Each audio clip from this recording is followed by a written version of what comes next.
ఏపీకి వాతావరణ శాఖ అధికారులు హెచ్చరికలు జారీ చేశారు. మీకు చెప్పినట్టుగానే అల్పపీడనం ప్రభావం కనిపిస్తోంది ఏపీ వ్యాప్తంగా.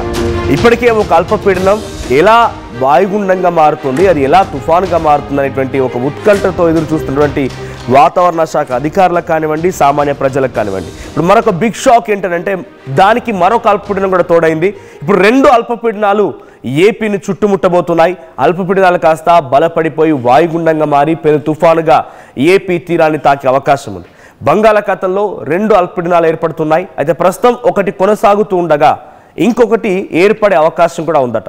ప్రస్తుతానికి మలక్కా జలసంధి సమీపంలో తీవ్రమైనటువంటి ఒక అల్పపీడనం అది ఈ రోజుకి ఒక వాయుగుండంగా మారే అవకాశం ఉంది. ఈ రోజు నుంచి అది గురువారం అంటే 2 రోజుల తర్వాత తీరం దాటే అవకాశం కనబడుతుంది.